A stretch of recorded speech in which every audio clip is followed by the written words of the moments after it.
ಸಿಕ್ಕಿದಂಥ ರಕ್ತದ ಕಲೆ ಅದು ರೇಣುಕಾಸ್ವಾಮಿಯದ್ದು. ದರ್ಶನ್ ಧರಿಸಿದಂಥ ಬಟ್ಟೆಯ ಮೇಲೆ ಸಿಕ್ಕಿದಂಥ ರಕ್ತದ ಮಾದರಿ ಏನಿತ್ತು ಅದು ಕೂಡ ರೇಣುಕಾಸ್ವಾಮಿಯದ್ದು. ಶವವನ್ನು ಸಾಗಾಟ ಮಾಡಿದಂಥ ಕಾರ್ ಏನಿತ್ತು, ಕಾರಲ್ಲಿ ಸಿಕ್ಕಿದಂಥ ರಕ್ತದ ಮಾದರಿ ಏನಿತ್ತು ಅದು ಕೂಡ ರೇಣುಕಾಸ್ವಾಮಿಯದ್ದು ಅಂತ ಹೇಳಿ ಈಗ ಪೊಲೀಸ್ ಕಮಿಷನರ್ ಮಾತಾಡ್ತಿದ್ದಾರೆ. ಬನ್ನಿ ಅದರ ನೇರ ಪ್ರಸಾರ.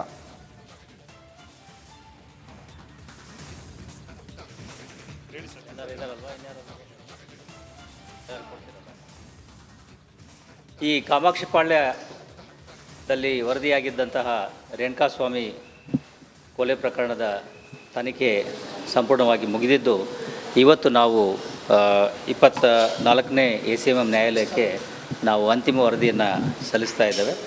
ಇದು ಒಟ್ಟು 17 ಆರೋಪಿತರುಗಳ ವಿರುದ್ಧ ಸುಮಾರು 231 ಸಾಕ್ಷಿದಾರರನ್ನು ಒಳಗೊಂಡಂತೆ ಪ್ರತ್ಯಕ್ಷ, ಸಾಂದರ್ಭಿಕ, ತಾಂತ್ರಿಕ, ವೈಜ್ಞಾನಿಕ ಹಾಗೂ ಇತರೆ ಸಾಕ್ಷ್ಯಾಧಾರಗಳನ್ನು ಹೊಂದಿರತಕ್ಕಂತಹ ಒಂದು ಅಂತಿಮ ವರದಿ ಇದಾಗಿರುತ್ತದೆ.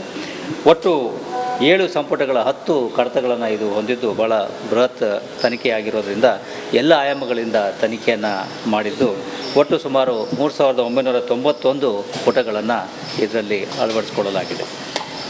ಈ ಕೊಲೆ ಪ್ರಕರಣಕ್ಕೆ ಸಂಬಂಧಪಟ್ಟಂತೆ ನಾವು ಒಟ್ಟು 17 ಆರೋಪಿಗಳನ್ನು ಬಂಧಿಸಲಾಗಿತ್ತು. ಅವರೆಲ್ಲ ಈಗಲೂ ಕೂಡ ನ್ಯಾಯಾಂಗ ಬಂಧನದಲ್ಲಿ ಇದ್ದಾರೆ. ಕೆಲವರುಗಳನ್ನು ಬೇರೆ ಬೇರೆ ನ್ಯಾಯಾಲಯಗಳಿಗೆ ಈಗಾಗಲೇ ತಮಗೆ ಗೊತ್ತಿರೋ ಹಾಗೆ ಶಿಫ್ಟ್ ಮಾಡಲಾಗಿದೆ.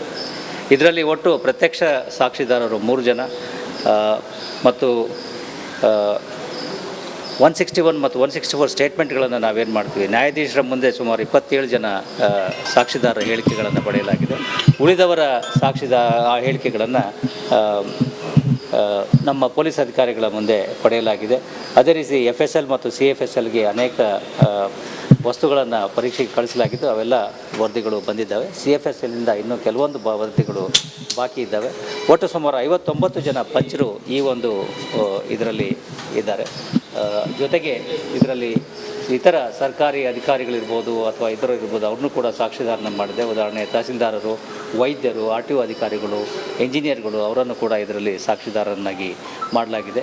ಪೊಲೀಸ್ ಅಧಿಕಾರಿಗಳು ಒಟ್ಟು 56 ಜನ ಈ ಅಂತಿಮ ವರದಿಯಲ್ಲಿ ಸಾಕ್ಷಿದಾರರನ್ನಾಗಿ ನಮೂದಿಸಲಾಗಿದೆ. ಹೀಗಾಗಿ ಒಟ್ಟು ಸಾಕ್ಷಿದಾರರೇನಿದ್ದಾರೆ ಅವರು 231 ಜನ ಸಾಕ್ಷಿದಾರರು ಈ ಕೊಲೆ ಪ್ರಕರಣದ ತನಿಖೆಯಲ್ಲಿ ನಮಗೆ ಭಾಗಿಯಾಗಿದ್ದಾರೆ. ಅವರೆಲ್ಲರ ಒಂದು ಇದರಲ್ಲಿ ಉಲ್ಲೇಖಿಸಲಾಗಿದೆ.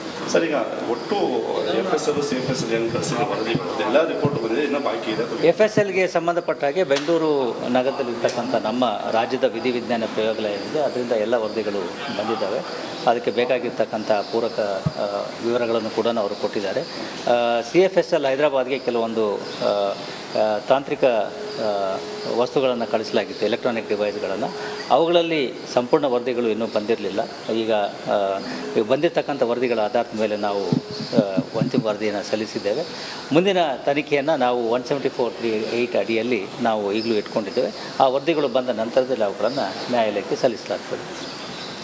Thank you sir. ಇನ್ಸ್ಟಾಗ್ರಾಮಲ್ಲಿ ಒಂದಷ್ಟು ಫೋಟೋಗಳು ರಿಟ್ರೀವ್ ಆಗಿದೆ ಅಂತ ಹೇಳ್ಬೋದು. ಸಾಕಷ್ಟು ತಾಂತ್ರಿಕ ಸಾಕ್ಷಿಗಳು ನಮಗೆ ದೊರಕಿದ್ದಾವೆ. ಅದನ್ನೆಲ್ಲನೂ ನಾವು ತನಿಖೆಯಲ್ಲಿ ಅಳವಡಿಸ್ಕೊಂಡಿದ್ದೇವೆ.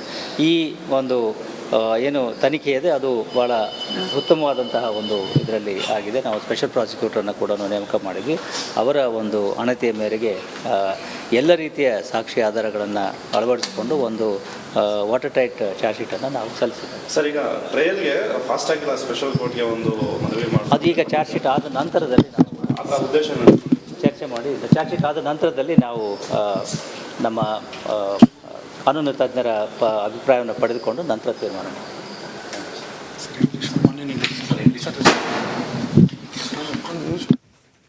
ಸಾಯುಕ್ತರು, ಇದೀಗ ಮತ್ತೊಂದು ಬ್ರೇಕಿಂಗ್ ನ್ಯೂಸ್ ಬರ್ತಾ ಇದೆ.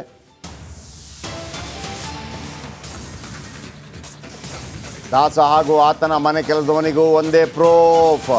ಇಬ್ಬರು ಬಳಸ್ತಾ ಇದ್ರು ಒಂದೇ ಅಡ್ರೆಸ್ನ ಸಿಮ್. ನೋಡಿ, ಇದೆಲ್ಲ ಖತರ್ನಾಕ್ ತಲೆಗಳು. ಚಾರ್ಜ್ ಶೀಟ್ನಲ್ಲಿ ಸ್ಫೋಟಕ ಮಾಹಿತಿ ರಿವೀಲ್ ಆಗಿದೆ. ಹೇಮಂತ್ CP ಎಂಬವನ ಹೆಸರಲ್ಲಿ ಸಿಮ್ ಖರೀದಿ ಆಗತ್ತೆ. ವರಾಕಲ್ ಸೀನಿಯರ್ ಮ್ಯಾನೇಜರ್ ಹೆಸರಲ್ಲಿ ಸಿಮ್ ಖರೀದಿ ಆಗತ್ತೆ. ಅಂದರೆ ಇದೊಂದು ರೀತಿಯಲ್ಲಿ ಭಯೋತ್ಪಾದಕರ ಥರ ಕೆಲಸ ಮಾಡ್ತಾ ಇದ್ದಾರೆ ಹೆಂಗೆ ಇವರು? ಅದು ಹಾಗೆ ಅನುಮಾನ ವ್ಯಕ್ತ. ಮತ್ತೆ ಯಾಕೆ ಅವ್ರ ಹೆಸರಲ್ಲಿ ಯಾಕೆ ಸಿಮ್ ಕಾರ್ಡ್ ತೊಗೊಂಡಿರಲಿಲ್ಲ? ಯಾಕೆ ನಿಮಗೆ 10 ತಗೋಬೋದು, ಯಾವನು ಕೊಡೋದಿಲ್ಲ ಅಂತಾನೆ? ಅರೆ ನೀವು ಯಾವ್ಯಾವ ಒಂದು ಅದರ ಉದ್ದೇಶ ಏನಾಗಿದ್ರೆ ಇಂಥ ಕೃತ್ಯಗಳಿಗೆ ಬಳಸೋದಕ್ಕೆ ಆ SIM ಬಳಸ್ತಾ ಕಾರ್ಡ್ ಇದ್ದೀರಾ use ನೀವು?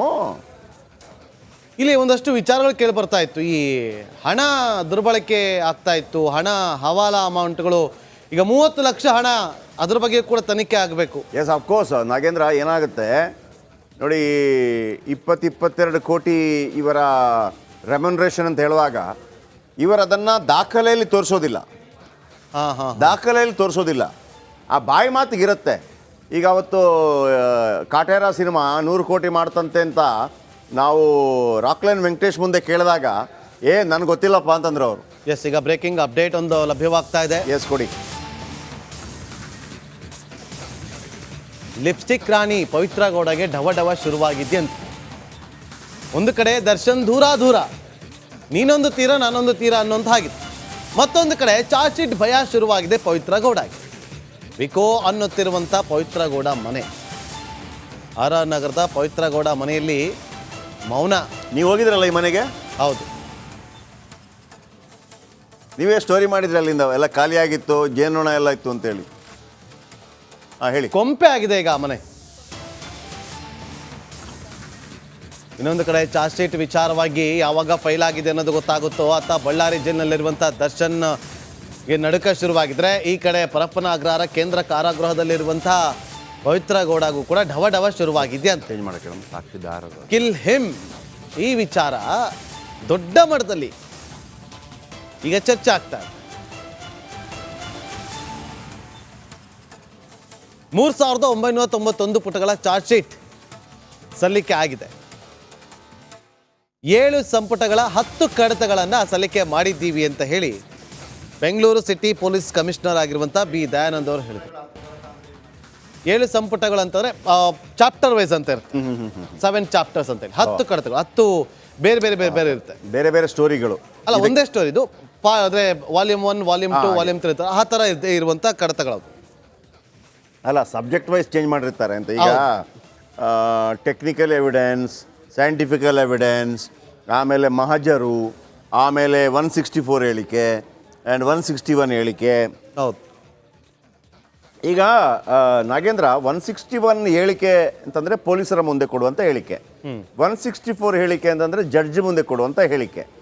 ಈ 161 ಹೇಳಿಕೆ ಕೊಟ್ಟವರು ನಂತರ ತಮ್ಮ ಹೇಳಿಕೆಯನ್ನು ಬದಲಾಯಿಸಿದರೆ, ಹಾಗಾಗಿನೇ ಅವರು ವಿಡಿಯೋ ರೆಕಾರ್ಡಿಂಗ್ ಮಾಡ್ಕೊಂಡಿರ್ತಾರೆ. ಓಕೆ, ಚಾನ್ಸೇ ಇಲ್ಲ, ಅದು ಅವರು ಸುಳ್ಳು ಹೇಳೋದಕ್ಕೆ ಆಗೋದಿಲ್ಲ. CRPC 161 ಸ್ಟೇಟ್ಮೆಂಟ್ ತಗೋಬೇಕಾದ್ರೆ ಅದಕ್ಕೆ ಆದಂಥ ಒಂದಷ್ಟು ಪ್ರೊಸೀಜರ್ನ ಫಾಲೋ ಮಾಡಬೇಕು. ಇರ್ಬೋದು. ನಾನು ಹೇಳ್ತೀನಪ್ಪ, ನಾನು ಪೊಲೀಸರ ಮುಂದೆ ರೆಕಾರ್ಡಿಂಗ್ ಎಲ್ಲ ಮಾಡಿದ್ದೀನಿ, ನಿಜ, ನನಗೆ ಭಯ ಇತ್ತು, ಹಾಗಾಗಿ ಈ ಥರ ಹೇಳಿಕೆ ಕೊಟ್ಟೆ ಅಂತ ಹೇಳ್ತೀನಿ. ಏನು ಮಾಡ್ತೀರಿ? ಅದಕ್ಕೋಸ್ಕರನೇ ಈಗ ಕಮಿಷನರ್ ಒಂದು ಮಾತು ಹೇಳಿದ್ರು. ನಾವು ಈ ಪಂಚನಾಮೆಗಳ ಸಹಿಯನ್ನ ಪಡ್ಕೊಂಡಿದ್ದೀವಿ ಅಂದ್ರಲ್ಲ, ಸರ್ಕಾರಿ ಅಧಿಕಾರಿಗಳನ್ನ ಅಲ್ಲಿ ಪಂಚನಾಮೆಗಳಾಗಿ